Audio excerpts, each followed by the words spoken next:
Just checking the microphone.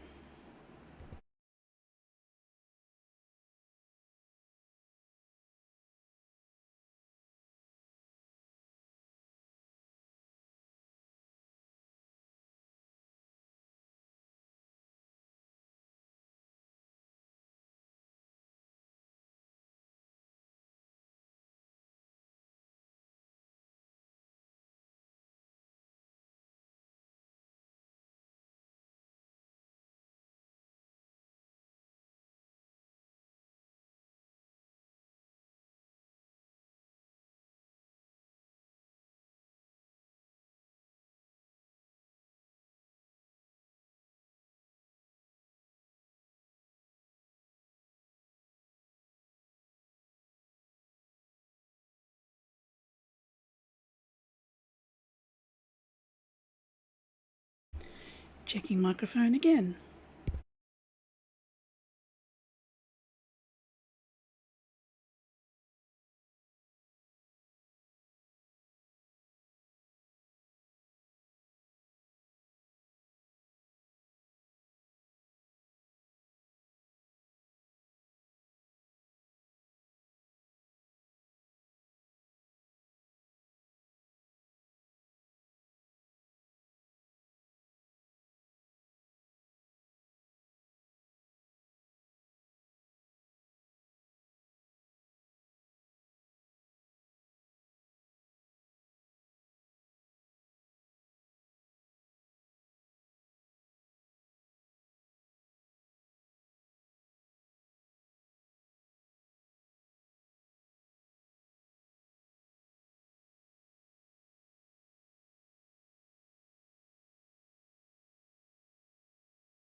Hi. Just need to double check everything's working because it's been interesting. Technology, to just bear with me. I had to get a new phone too, and it's okay. Come on. Why isn't it?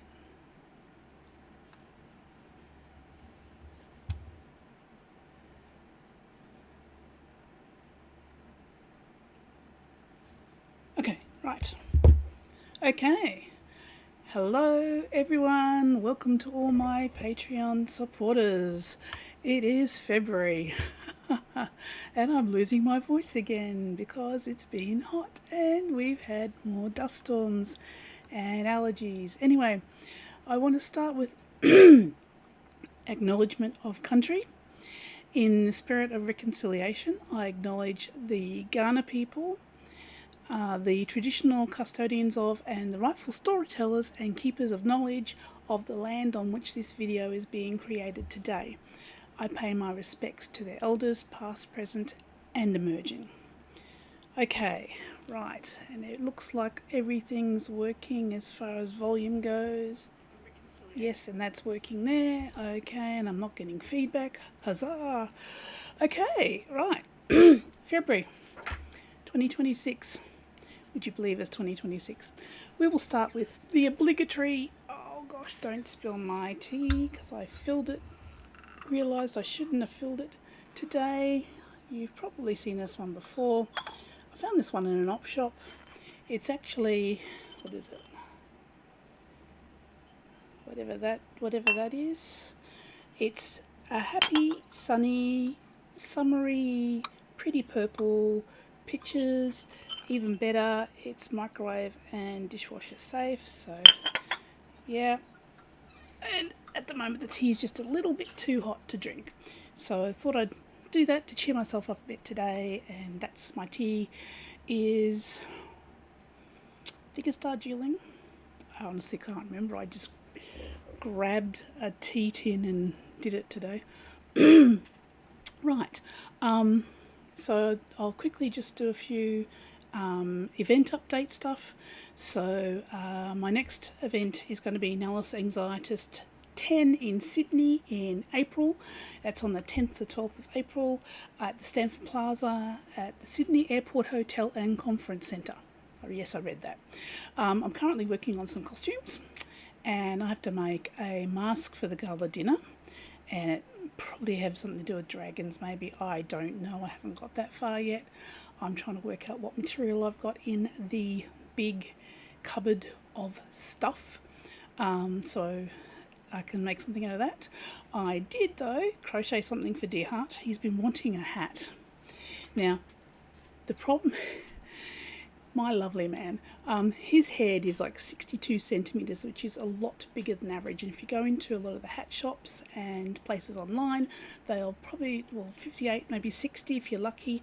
So nothing to fit. So I crocheted him a rincewind hat. So this is what I've been doing, and I purposely crocheted those on crooked. So he's happy. He wanted that hat. I've done that hat. So now I'm making myself a crocheted hat. I've always wanted a mushroom hat. It's not quite a full-on mushroom hat, but it's a sort of mushroom hat. And I'll probably end up with some sort of hippie magrat costume thing, outfit. Don't know. I have to make a dress to go with it. Anyway, that's what's happening there. With Clunes in March, I probably won't be at Clunes. I'm still on the wait list. I haven't heard anything since then, and I do think it is because I wanted undercover in one of the shops. That was an option this year. I could have had up the hill in the place we had last time, which was okay, but I wanted to try a different spot, and I think it depends on how many shops offered their premises, so I think they're expecting more to do that. Anyway, so it looks like that's not happening this year. So after that, there's not much for a long time. So I've talked about events in a bit more detail in the last couple of months. So if you want to see what I was talking about, you can go back to, I think, last one or the one before. I can't remember. yeah, it'll either be November, December, or January. I talked a lot about what I was going to do for events this year, which is a bit different to last year, so we shall see. Anyway, so I thought this month I've been highlighting my first Aunt Enid book, which is Aunt Enid, Protector Extraordinaire. Now, depending on what level Patreon you've got, you may have got a ebook copy as part of your rewards, or you might have got a paperback copy as part of your rewards. And the paperback copy has the pictures that I did myself. Now I want to find a picture. I can't find a picture. That's always the way. There we go. I did it myself, and at the back, of course, it's got the recipe and a bonus short story. The ebook doesn't have that, but if you want to, the digital book box has a special edition ebook that does have those. So that's that one there. So I've been highlighting that this month on all my social media and bits and pieces on YouTube and TikTok and sometimes on Instagram, because this month on the 25th, so now I'm trying to remember if it was rescheduled. I can't remember if I mentioned it, but last month I was talking about this, the Texas Book Club, the Crafty as in TEA book club at the Crafty Scrapper in Waxahachie, Texas, where they discuss a book each, how often they're going to do it, and they do a crafty thing related to the book as well at the same time. I mean, it's a Crafty Scrapper shop, so that makes sense. And that's organised by Autumn Mapes, who I originally met through Steampunk online, because she's in America, and she's attended some of my 11sies online that I've done in the past. I should do another one of those. If you're interested, let me know. So that was going to be last month for their first one, and I'm attending as guest author via Zoom, and I'll be chatting to the people there via Zoom. It was originally going to be last month, but they had that big ice and snowstorm through a fair chunk of America, actually, and so the shop was closed for safety because of the weather. And it is now going to be February the 25th. So if you know someone up that way, let them know. And there's more details on my website about that. So I've been doing the deep dive because of that, because I'm doing the Aunt Enid book. So I thought today I'd do a deep dive into Aunt Enid's world and chat a bit more about the characters, the backgrounds, and world building. I have spoken bits and pieces in the past, and I can't remember how long ago that was, but I've sort of condensed it all together. And some of the bits I'm talking about, there's a couple that are spoilers for you. Some of the bits I'll be talking about will be bubbling out over social media over this month, and probably in the future as time goes on. I really am losing my voice, excuse me. So, I can see there's a few people watching. Here we go, where am I? So if you're watching, say hello. If you're not too shy, I don't bite. And I'm watching the chat down here, so if you've got any questions, I can answer those as well. Inspiration. I thought I'd start with the inspiration for the book. So, the first book, of course, was Aunt Enid, Protector Extraordinaire, which was published in 2018, I think. And it's set in modern-day Adelaide in the middle of a very, very hot summer. We had bushfires that year and the next year, so... And then the second book is a Fay Tale, and that's set 100 years beforehand when Arthur Conan Doyle came to do a lecture tour but it wasn't on his books. It was actually on spiritualism, and so he also believed in fairies, so that sort of went into this one as well. And you've got Aunt Enid, Agnes and Olive for very short, well, not really, and Sally, who becomes one of the protectors, so that's the main characters, and we meet Alfred and Mr. B and Red and a few other people, which I'll talk about later. And the Fae Tale gives you origin stories for Agnes. You find out more about Aunt Enid, you find out more about Olive, and you find out about Sylvia, who's mentioned in book 1, who was the predecessor to Agnes. So there's always 3. We'll talk about that too. And then, of course, the third book, which just came out last year for Christmas, or the beginning of this year, for late Christmas, is Twixmas, which is set, I think, a year after the first one. So you've got a year, and then after that one's Twixmas. And that's back in modern day Adelaide, and things happen, and someone ends up through a portal, and Sally has to go and save them and bring them home in time for Christmas and protect them and do all that sort of stuff. So probably the big inspiration for the whole series was, and I'm sure some of you are going to probably identify with this one as well.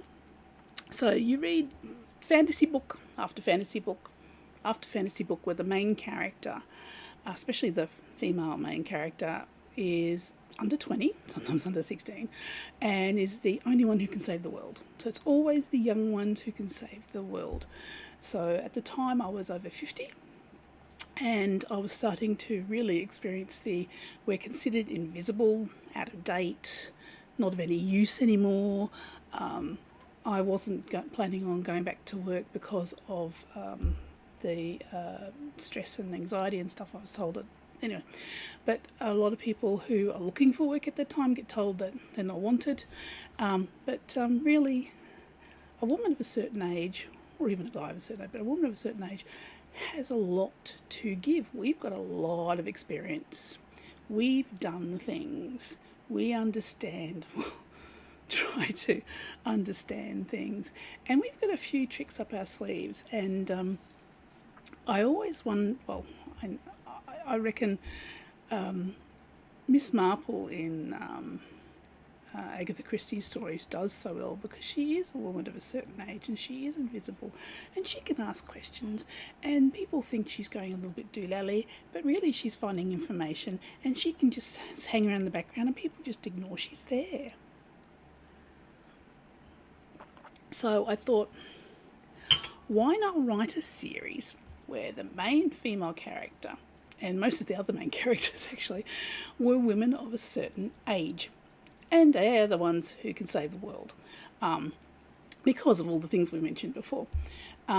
Since then, it was funny because another author, local author, almost at the same time, she was writing a story with a woman of a certain age, totally different stories. And we made jokes about the fact that I said, I'm going to write this. She goes, oh my goodness, I'm writing one too. I think it was starting to be a thing because I was a thing at the time. There has been a few series and stories coming out like that now, and I've got one over there which is called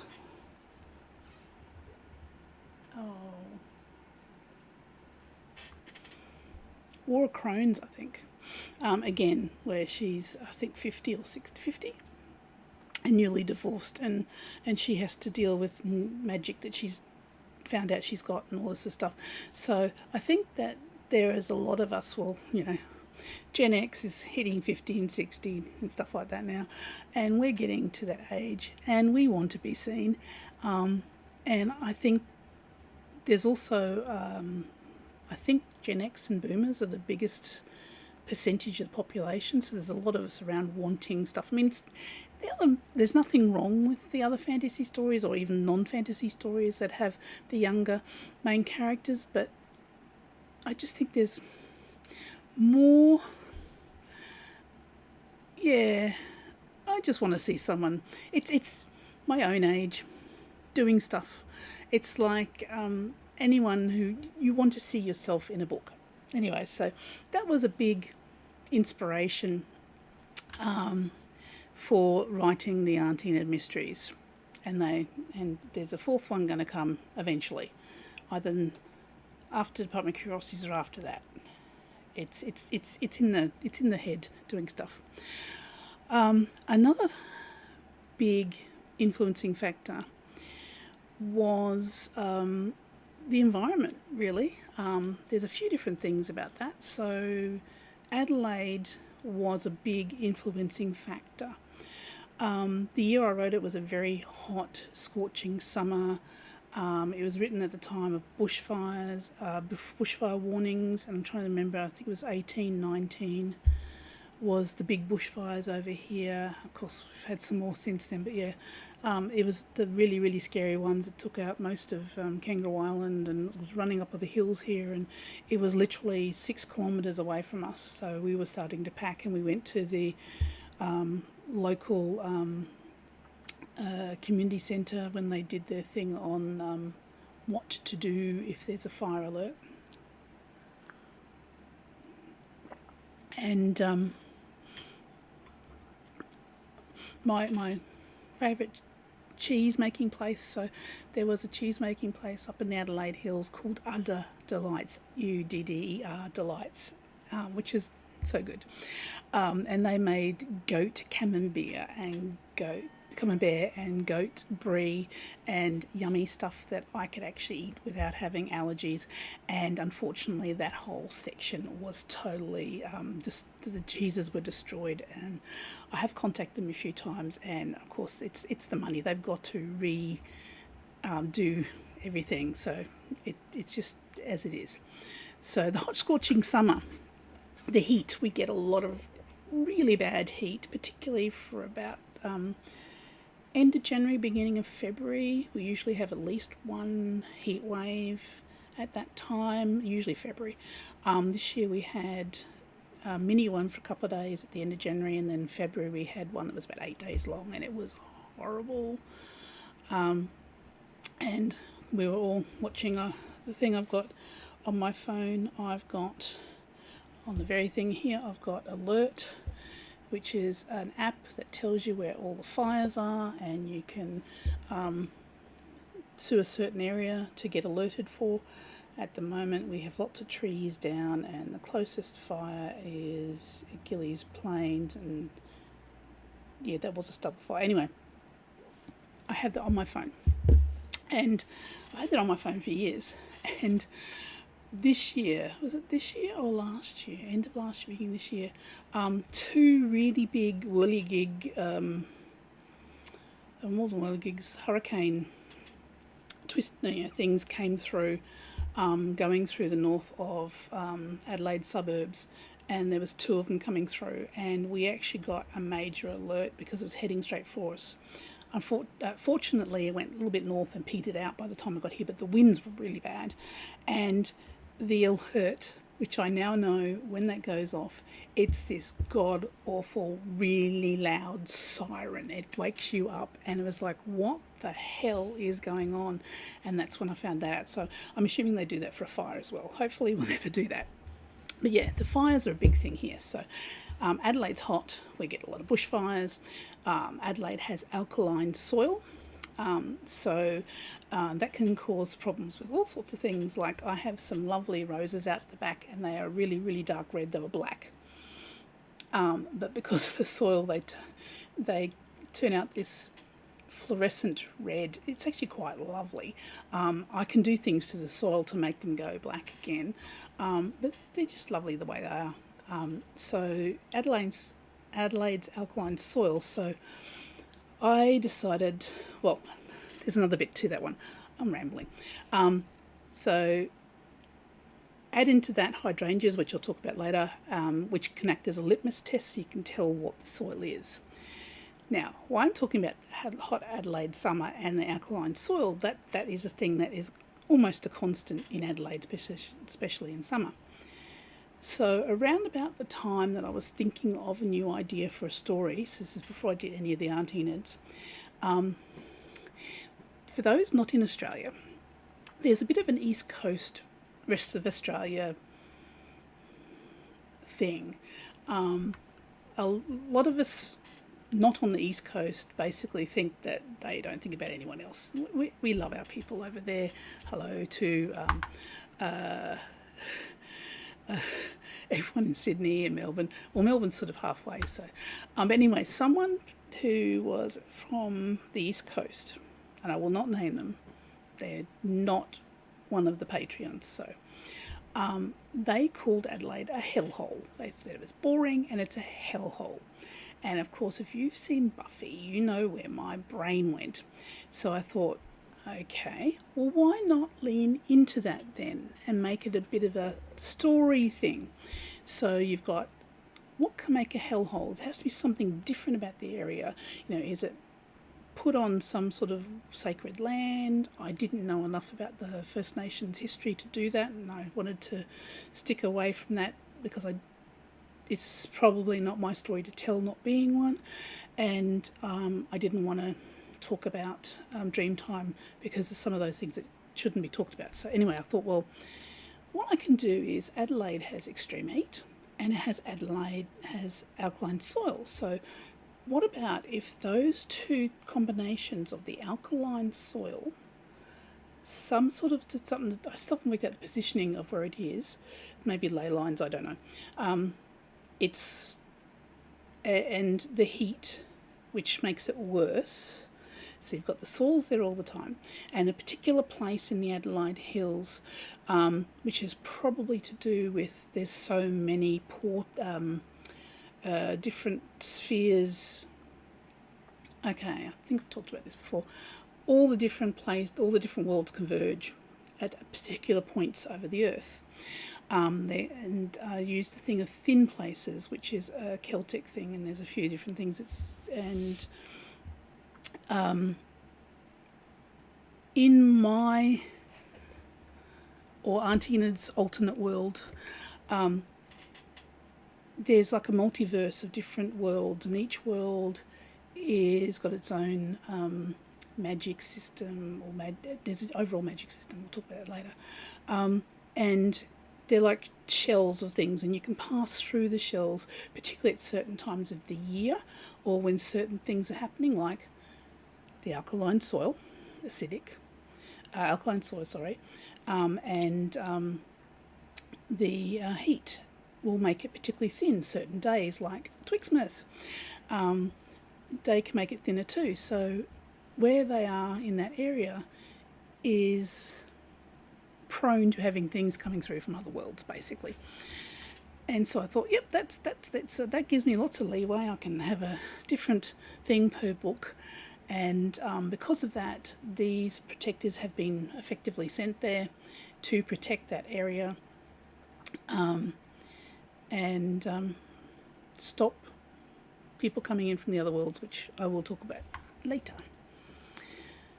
Yeah, I don't want to get sidetracked off and then have to cut. Yeah, and of course, then we've got the bees. The bees are another influence too. All creating the folklore of Aunt Enid's world.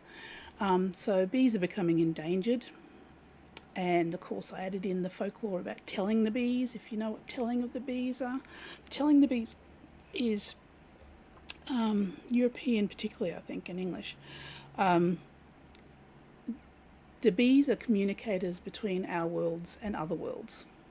Fits in perfectly with my milieu. So they can tell Aunt Enid stuff.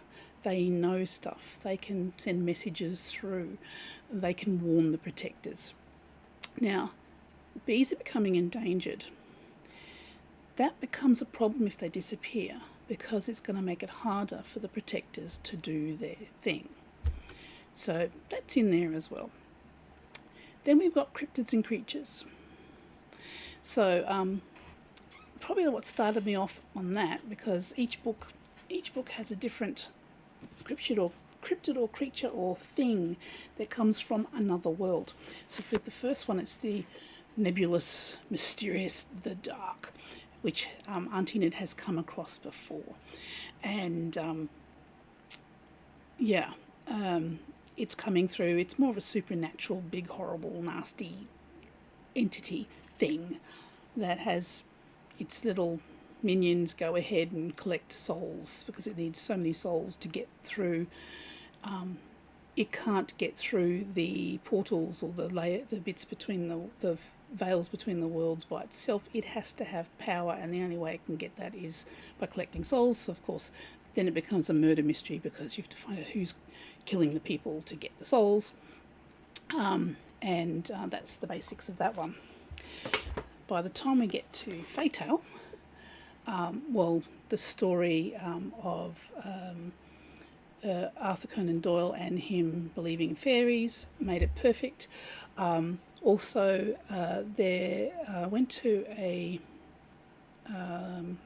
library lecture by a guy who does a lot of the supernatural stuff through Adelaide, ghosts and that sort of thing. And there are stories about seeing fairy lights and weird things up at Humbug Scrub. And of course, Humbug Scrub was where Arthur Conan Doyle went to visit. So, intersections. So I thought, well, I'm going to make that to do with fae and coming through other worlds. And that is another little spot that you can get things coming through. So that was that one there, and it has fae. That's the particular thing with that one mainly. But there is a little cryptid that keeps turning up in cameos in different books, and he's mentioned in passing, in there in this one, in passing, and in passing in this one too.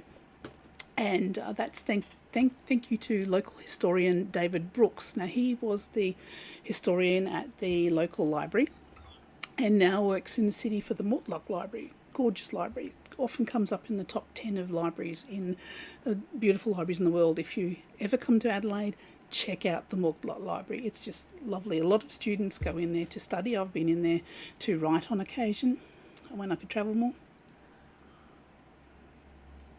They do this big, massive Christmas tree at Christmas. Anyway, local historian David Brooks, when he was here at the local library, he had a thing about this thing called the Houghton Howler, and he was telling me about it one day, and I went, that is just perfect.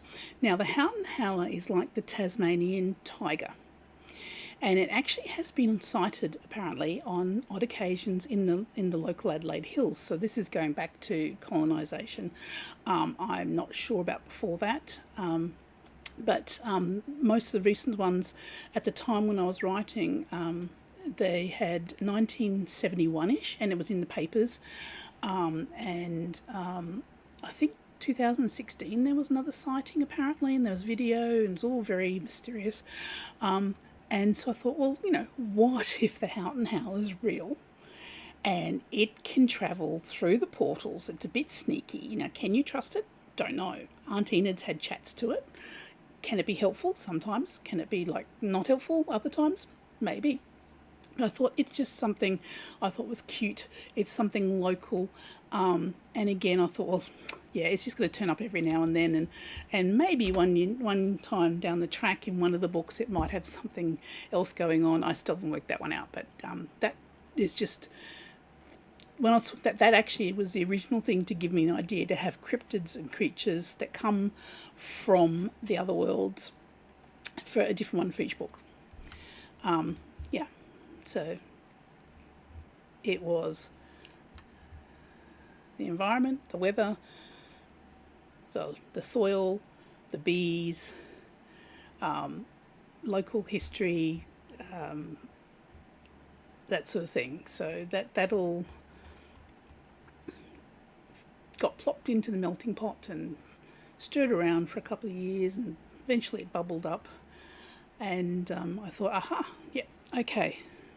Now you need characters. So the main character, of course, is Great Aunt Enid, or Enid Turner, and she's based on my very own Great Aunt Enid. I do actually have a Great Aunt Enid, and my grandma. They were two amazing women. I've actually done a social media post on that, basically. And there's just so many memories involved in there. But I thought, well, they are strong, they are confident, they are caring.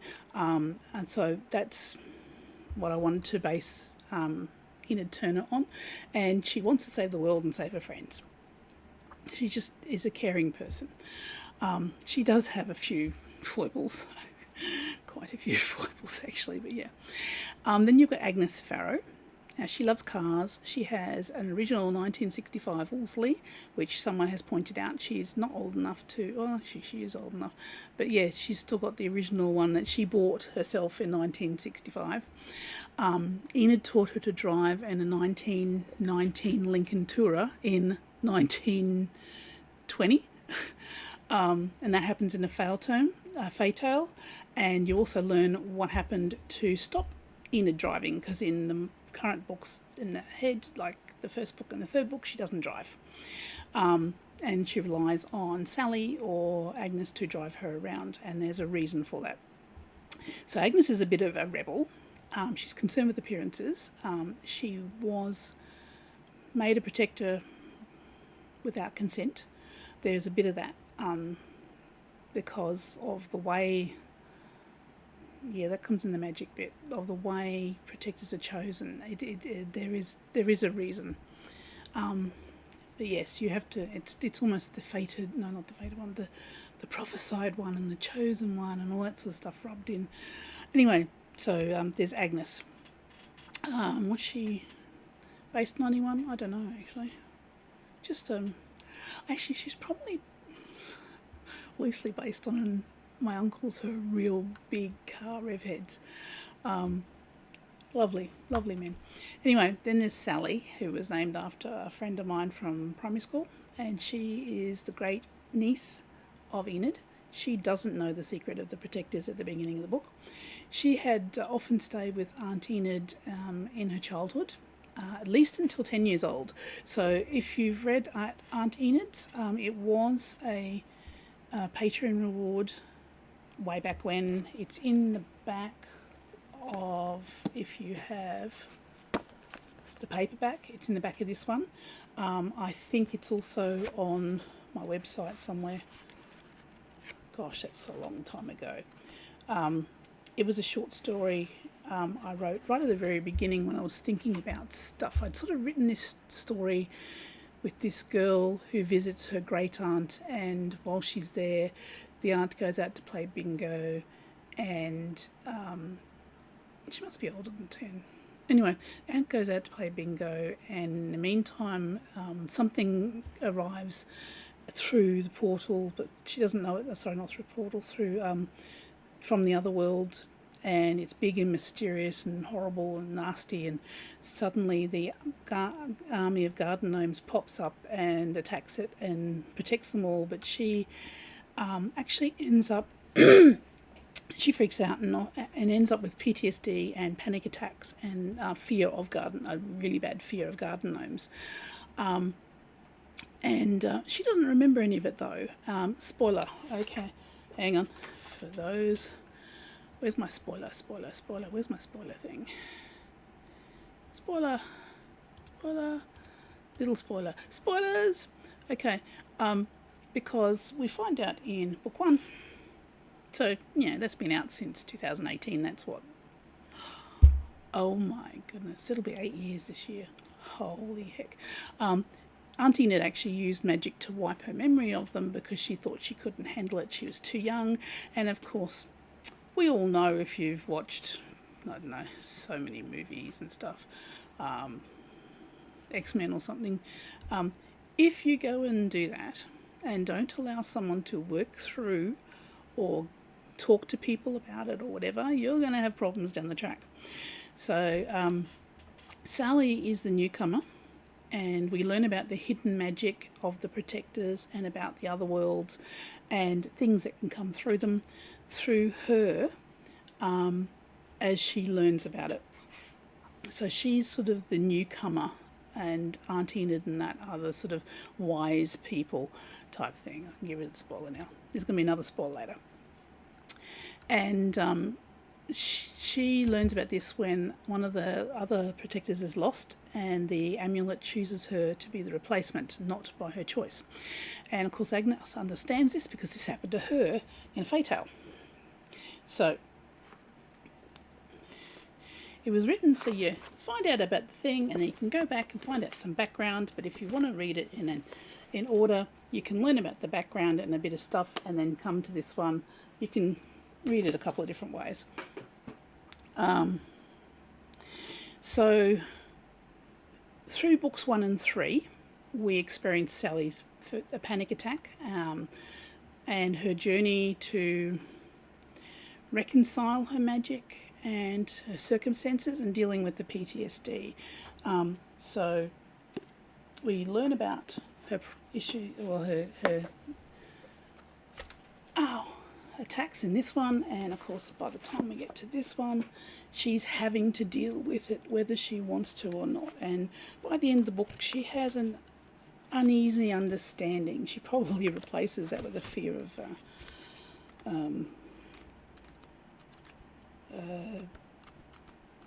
gingerbread men, maybe. No, anyway, so she's having to deal with that. And I actually hadn't planned that one. It just sort of happened because when she met them, she just freaked out. And then I went, oh yeah, that makes sense because of what happened in the previous short story. So sometimes that happens. So then we've got Alfred Knowles, who sort of started out as the way to access police information because he is the son of, his son is a police detective, and he considers his father a bit of a wayward thing that needs, he treats him like an old man starting to lose it, but he's not an old man starting to lose it. So he's the kind of person who knows a person who knows a person. So when they needed something to throw, spoiler.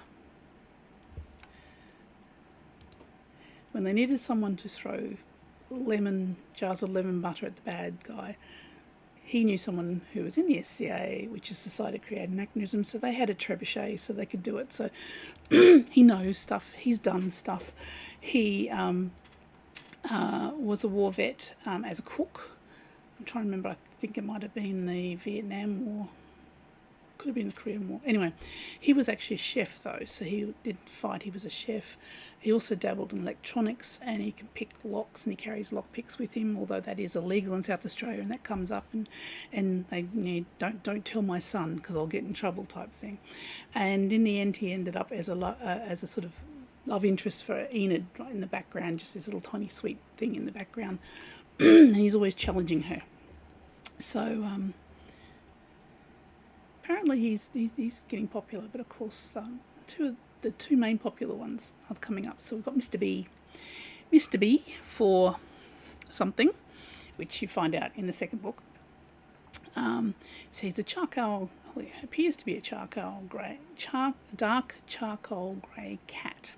He's Enid's feline companion. He's terribly mysterious. He knows, well, it's obvious he knows about the protectors and supernatural stuff because he warns them and he protects them, and he's always doing his little trot around the perimeter of the rooms to make sure everything's okay, and warns them about things happening out there, and there's hints at more stuff than that. And we learn, so book 1 is hints, and in book 2, in a Fey Tale, we've learned a little bit more. We learn his origin story. Now, if you haven't read the second one, this is a spoiler, okay? This is a definite spoiler, and when I take away that little spoiler thing, that's when you can put the sound back up.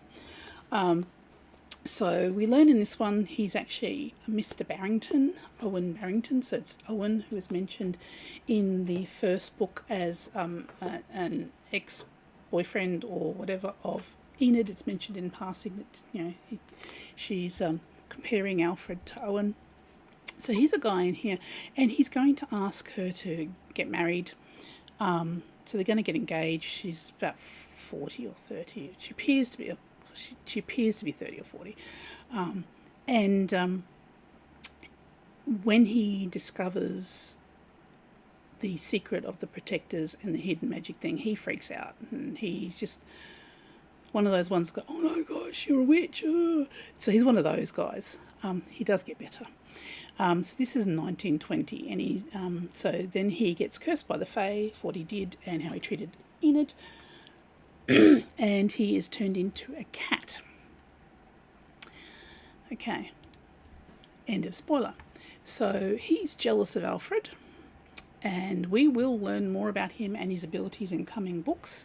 The fourth book that is pottering around and jingling around in my head right now, I think I've got the thing that comes from the other world.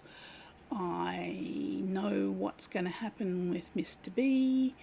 I know what's going to happen with the protectors and past protectors. Red, the garden gnome, will be there again. We're going to talk about him next. It just needs to have a few pieces fall into place. So it's going to be either the next or the one after that, after Department of Curiosities. So Department of Curiosities, the second one will be this year. Hopefully it is my curse book, and it is really, yes, Headspace.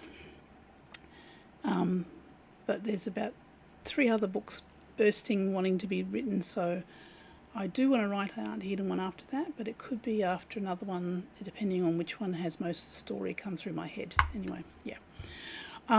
So that's Mr. B. Yes, more will happen with him. Then you've got Red the Garden Gnome. So I do actually have... Oh, can you see him in there? Hiding behind the Christmas things. There we go. He's in there. He comes to events occasionally. So he's a garden gnome, and he wears red. So the garden gnomes were inspired by people who have hundreds of garden gnomes. There are some people that have hundreds. I've got about 40. Excuse me. I inherited some from a lady at church. Her daughter came up to me after she died, and she said she wanted me to have the garden gnomes because she knows I like garden gnomes. I get sent garden gnomes, pictures of garden gnomes, and purple things and octopuses. So if you've got someone who does hidden magic, there has to be something. So I thought, well, garden gnomes. And I know the origin of the garden gnomes too, and that'll probably come up in a story somewhere along the way. It should be fun. So I thought, well, if you've got hundreds of garden gnomes, she's a gardener, she likes her hydrangeas, she has garden gnomes. People think she's just a senile old lady with garden gnomes, but no, what they had to be an army, right? So they come to life and they fight, but you can never actually see them moving. You sort of hear this and see blurs, and then you just see them, they're moved, but you haven't actually seen them move. Again, it's terribly mysterious. So we know there are more to them because of those things that happen there. So in Twixmas, we learn a bit more. And right from the beginning, I knew a fair bit about the garden gnomes. So in Twixmas, we learn that when they exist on Earth, they appear to be regular garden gnomes. They're seen as ornaments because otherwise humans would freak out. Red actually explains that.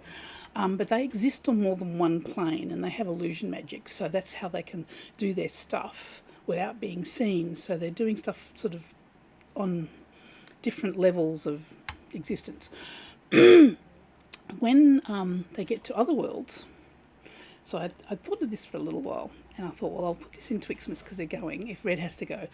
So again, this is another spoiler. So when I take away the spoiler sign, that's when you know you can put your volume on. So if you don't want the spoiler for Twixmas, turn your sound down now or block your ears until I tell you, till this goes away. So in Twixmas,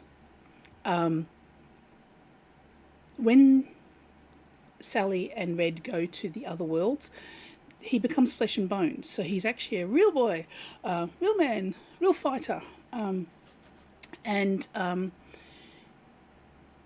So Sally not only has to go through to the other world with Red the garden gnome, and she's having a freak out. But when she gets there, he turns into a real creature, and then she has to deal with that too.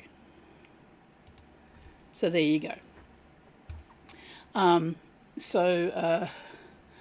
do actually have an idea for a standalone story to go with this, probably with Red's origins and how he came to join the Protectors. So again, it needs more bits in it before it can become a full-on story. So he's in books 1 and book 3, obviously, and he has a cameo in book 2, and he's going to be in book 4. So he is sort of like the head garden gnome, and is very protective of the Protectors. And there's a long, complicated story there. Yeah, that way goes spoilers, and that way goes another book to explain all that. So you've got characters, you've got the things that inspired it about Adelaide, so you know why it's set here, and you know why it's the Protectors are here to protect the thin place. And then, of course, I like historical alternatives, so I love writing alternate history.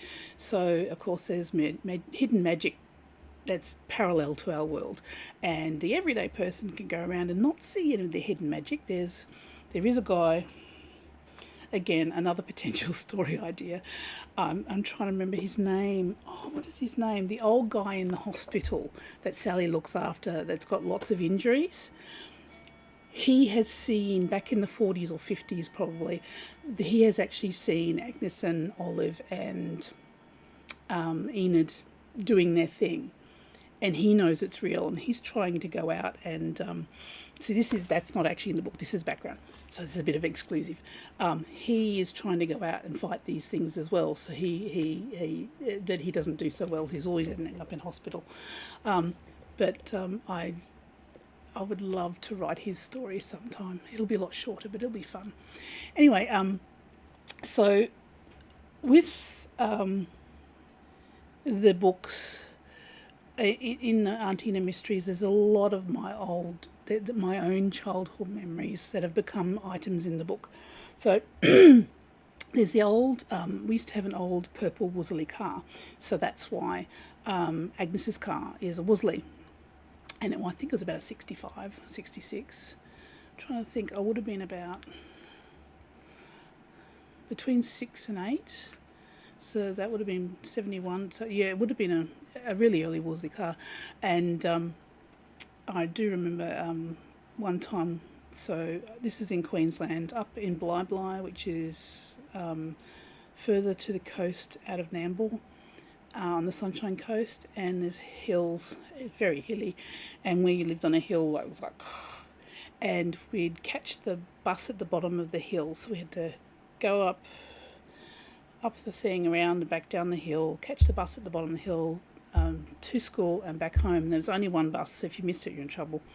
And it took about an hour and a half to get home. And we get picked up in this Wolseley, and I remember one time we're going up this hill to go home, and the axle broke.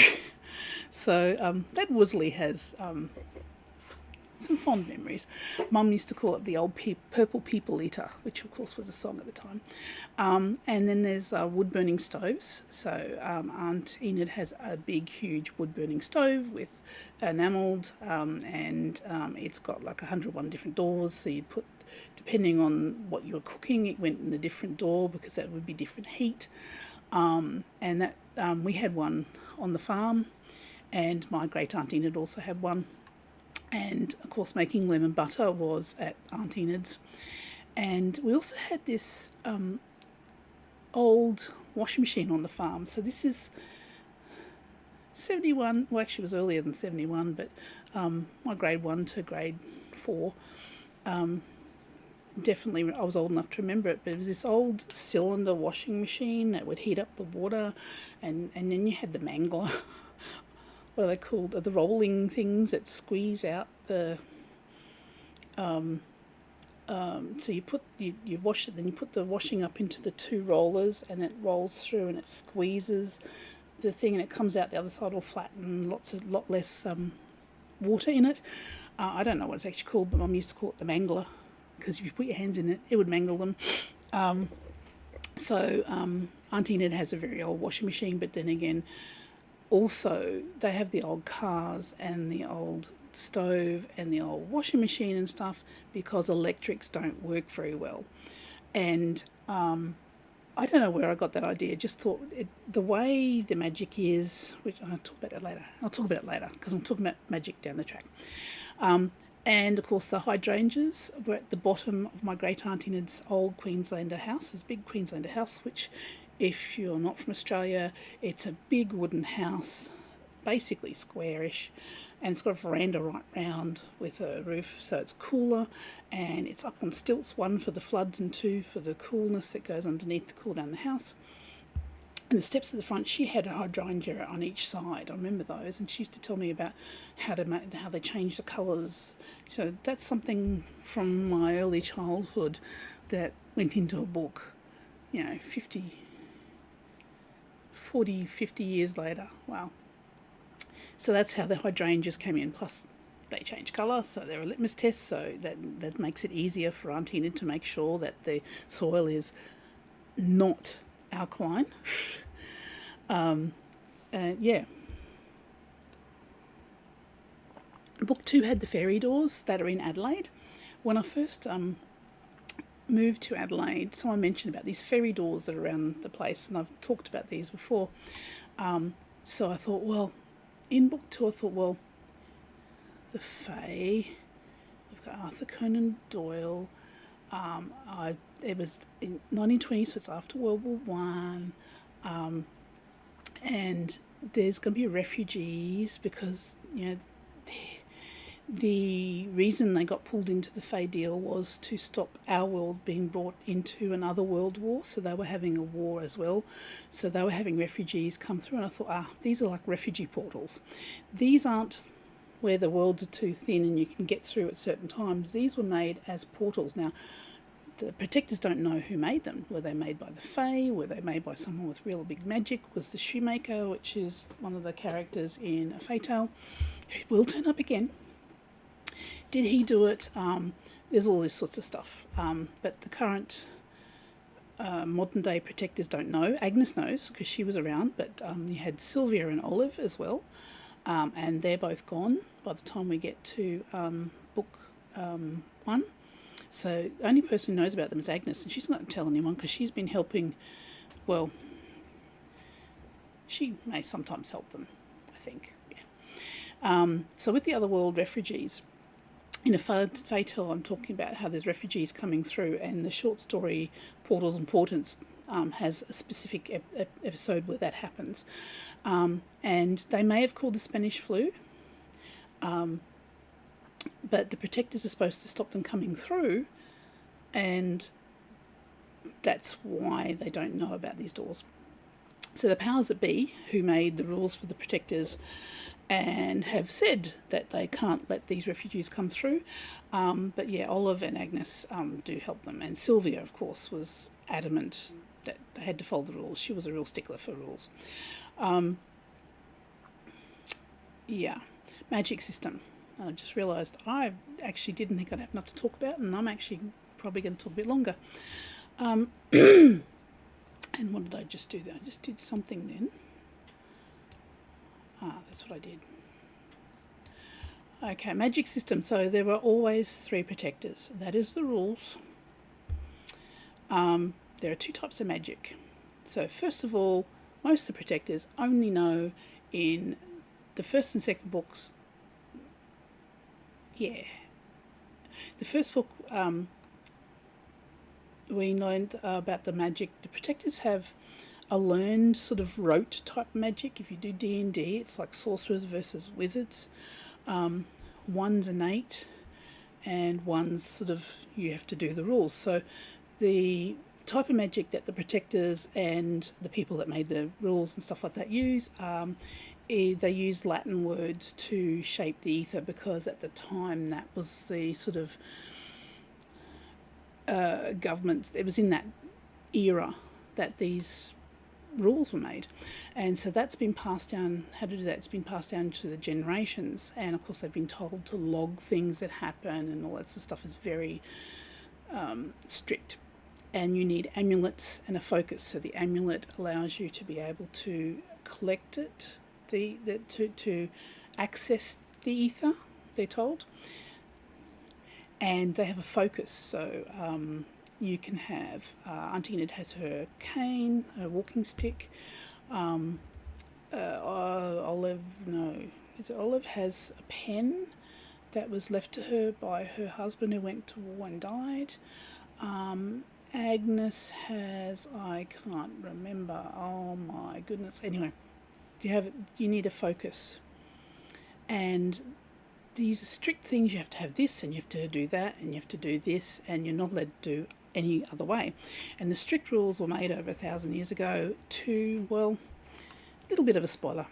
Okay, so we're getting into some areas which are Patreon exclusives. So this has not come out yet. Eventually will come out in the series, but men over 1,000 years ago made these rules to control women who wield magic. At the end of Aunt Enid, we discover that you can combine magic for greater effect, and it's technically against the rules, and that the standard magic they use doesn't appear to work in other worlds, or at least in some of them, which is probably why they were forbidden to go to other worlds. Another spoiler coming up. So in Twixmas, we learn that there is a more innate magic which is forbidden for them to use. And again, that's mainly to control. If they use words, it's more Gaelic, it's a totally different, older magic. It's like an earth magic, and there's 4 different types of magic, which, we will learn more in future books about that. And combining, spoiler. I'll tell you when that goes. You can listen if you want to. So combining all 4 of the magics create very strong magic. And of course the fear of the early men and the warlocks was that women would become stronger than them if all 4 were combined. So they wanted to control them. So they had the amulets, and they have only 3 at once. And so you can't get all 4 of them and access that. So that was the bit that is a bit of a spoiler and was more for my patrons to know. That's a sort of exclusive thing, and I cannot remember what I've mentioned about that before. I think I've hinted at it. And so, and we're going to learn a little bit more about that. And of course, Sally has accidentally accessed that. Which leads into book 4, which will happen. Got to get a cover. Once I get that, I sort of know what I want in the cover, but I haven't got a good looking cover yet. So when I get a cover, I will know. It will probably be green. Yeah, I've got blue, I've got purple, and then I've got blue again.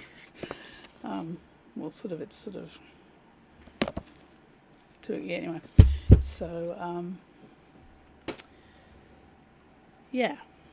so that's a lot about Aunt Enid and the background and stuff. It isn't everything.